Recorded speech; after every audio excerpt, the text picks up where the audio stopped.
My dear students, in this video, I am going to discuss a few points about antimicrobial selection and stewardship in the ICU.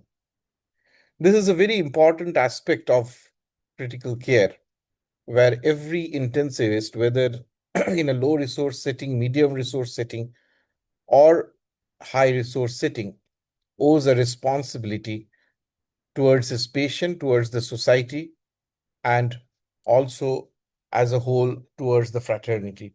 So it is a very important subject, and this video outlines a few basic concepts which, if followed, can lead to more than 80 to 90% of compliance of the principles of antimicrobial stewardship.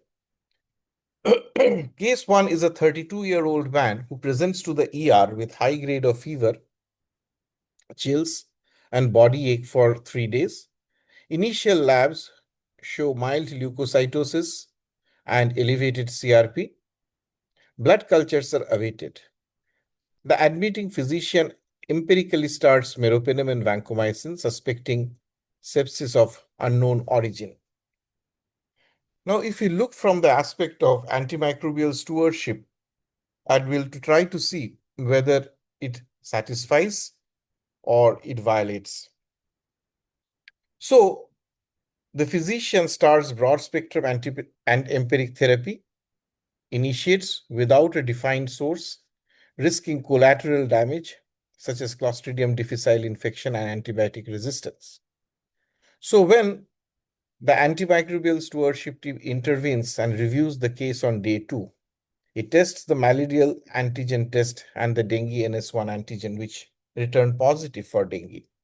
The blood cultures remain negative at 48 hours, and the team recommended discontinuation of meropenem and vancomycin, emphasizing diagnostic-driven therapy and daily review of antimicrobial need. Therefore, we know that to follow the principles of antimicrobial stewardship, empiric broad-spectrum antibiotics should be guided by a likely source and should be promptly de-escalated based on microbiology and clinical course. So this rectification justifies the principles of antimicrobial stewardship. Now, let's look at the second case. A 68-year-old woman post-mechanical ventilation for COPD exacerbation is recovering in the ward. She develops mild fever, 38.1 degrees centigrade, and increased cough on day 5 post-extubation. The chest X-ray shows basal haziness. The treating team starts piperacillin, tazobactam, and levofloxacin, labeling it as healthcare-associated pneumonia, which means that empirical coverage for multi-drug resistance organisms was initiated without microbiological evidence, despite the patient's improving trajectory and low clinical suspicion.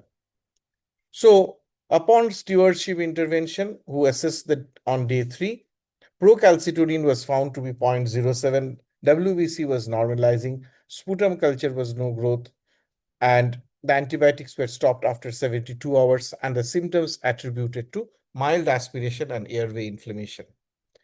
Therefore, we have to follow the second guiding principle of antimicrobial stewardship, which is antibiotic initiation should be based on clinical, radiological, and biomarker evidence and should not just on the fear of missing infection. Let's move into the third case. A 54-year-old man with diabetic foot infection underwent surgical debridement. Initial culture grew E. coli sensitive to ceftriaxone and amikacin. However, the patient was continued on piperacillin tazobactam for 14 days, citing good coverage despite clinical improvement by day 4. Which means that failure to de-escalate therapy despite microbiological guidance led to unnecessary broad-spectrum exposure, increased cost, and selection pressure for resistance.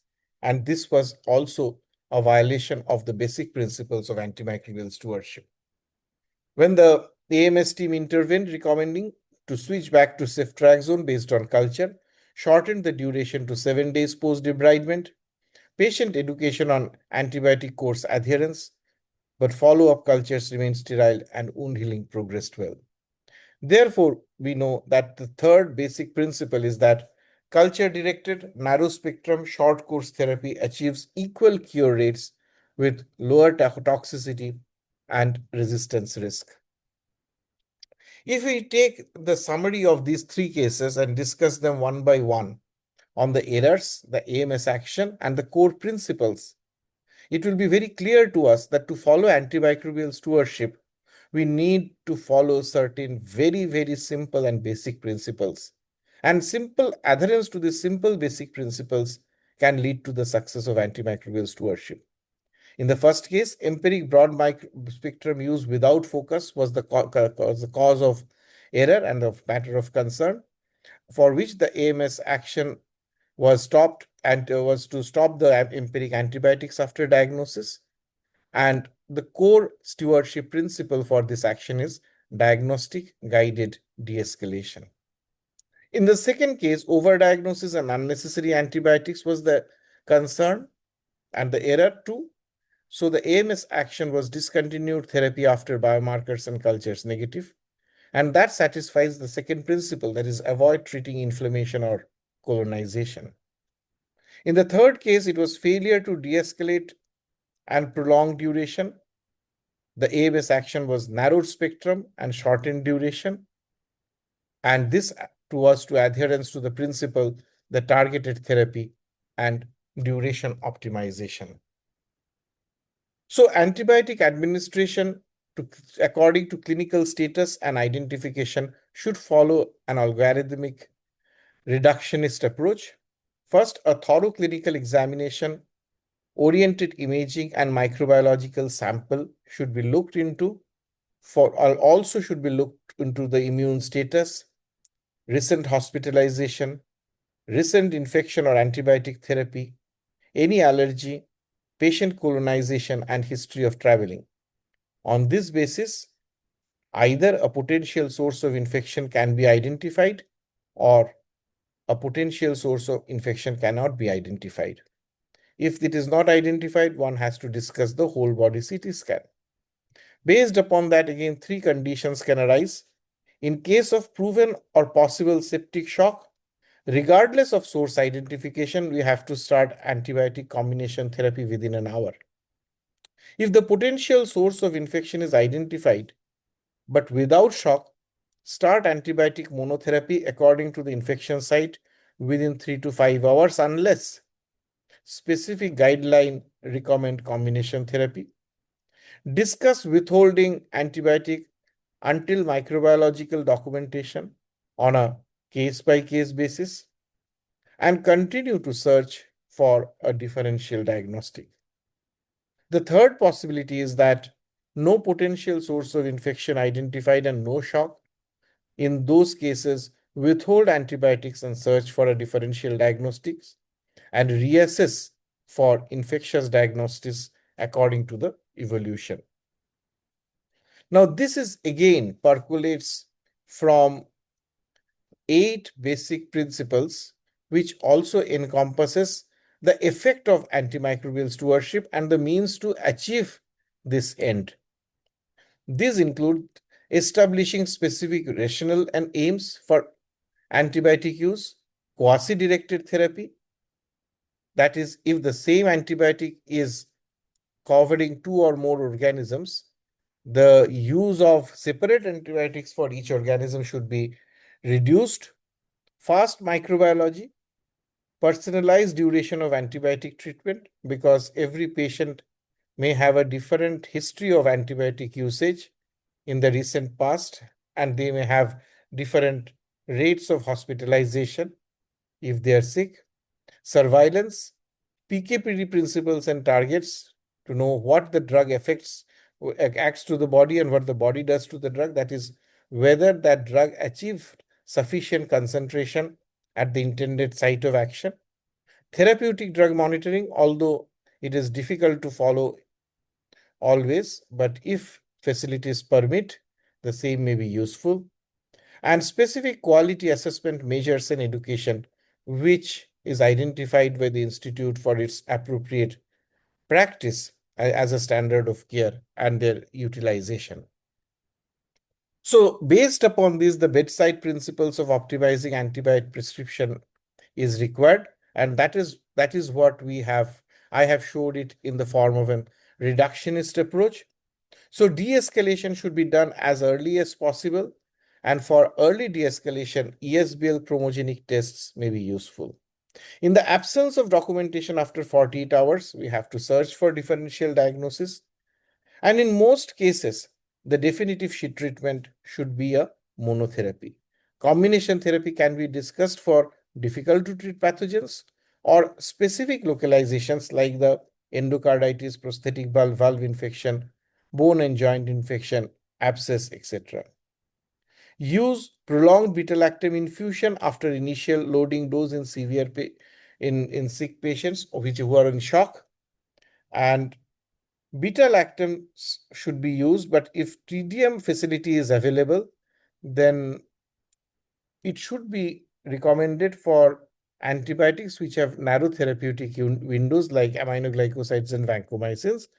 And beta-lactam TDM should be used for prolonged therapy and in specific situations like augmented renal clearance, RRT, ECMO, etc. Otherwise, always we have to use short course for most infections, and procalcitonin may be useful to help shorten the duration of antimicrobial treatment. So if we are able to follow these basic principles, more than 80 to 90% adherence to the use of antimicrobials in ICU is possible. Now let us see the three main reasons what drives resistance or which leads to violation of rational antimicrobial use. One is the temptation to overtreat. As I have shown you in the first case, this clearly highlights a common pitfall in modern practice, which is reflexive use of broad spectrum antibiotics in febrile illness without a defined focus. The patient in our case was later diagnosed as dengue fever, but was initially started on meropenem and vancomycin. Such empiric escalation, while seemingly cautious, contributes to resistance and also to microbiome disruption. Therefore, it is very important for the antimicrobial stewardship team to intervene, and the team's decision to stop antibiotics after diagnostic clarification exemplifies the motto, which has been compiled in the Chennai Declaration to start smart, then focus principle. So early discontinuation of unnecessary antibiotics once an alternative diagnosis is established remains one of the most impactful and the mainstay stewardship interventions. The second reason of violation is, as exemplified from the second case, is a post-ICU pneumonia that wasn't. Sometimes it is suspected that always there is a tendency to overdiagnose patients with colonization as pneumonia. So the patient who was recovering from ventilation was empirically treated for healthcare associated pneumonia despite minimal clinical evidence and negative cultures. The low procalcitonin level and benign course supported a non-infectious etiology. Unnecessary antibiotics in such cases also not only fail to improve outcomes but also select pressure for multi-drug resistant organisms. Therefore, here also the AMS team's decision to withhold further antibiotic underscores the importance of diagnostic precision, integration of biomarkers like procalcitonin, and avoidance of fear-based prescription, which was evident in this patient. Clinicians must distinguish true infection from inflammation, colonization, or physiological fever. The third case highlights another deterrent to antimicrobial stewardship practice, and that is the prolonged piperacillin problem. The third case involves a diabetic foot infection where culture-directed therapy was ignored in favor of prolonged broad-spectrum coverage. Despite clinical improvement and sensitivity results favoring ceftriaxone, the patient continued piperacillin tazobactam for long and unnecessarily. Therefore, the AMS team's intervention for de-escalation and duration optimization was justified, and these two reflects the two central tenets of antimicrobial stewardship. Evidence consistently shows that shorter targeted antibiotic courses achieve comparable cure rates while minimizing adverse effects and resistance pressure, and narrowing antibiotic spectrum based on culture enhances both efficacy and cost effectiveness. Therefore, the core stewardship principles relies on empiric therapy must be justified by likely source and risk profile, with avoidance of defensive prescriptions, daily review and de-escalation based on culture, imaging or biomarkers, duration of therapy to be guided by evidence-based protocols, not on the basis of tradition or on habit. Interdisciplinary antimicrobial stewardship teams, including clinicians, microbiologists, and pharmacists, wherever available, are required for vital for the sustained impact of the program, and education and feedback loops are necessary to change the prescription culture. So the take-home message from this video should be antimicrobial stewardship is not merely a policy directive. It is a clinical responsibility, an individual clinical responsibility of all intensivists and ICU physicians that demands critical thinking, diagnostic diligence, and courage to deprescribe. The cases highlight how judicious antimicrobial use protects both the patient and the healthcare ecosystem. The essence of antimicrobial stewardship lies in precision, treating infections effectively while sparing antibiotics when not needed. Therefore, in an era of rising resistance, every stewardship decision counts, not just for the patient in front of us, but for the generations that will follow us. Thank you.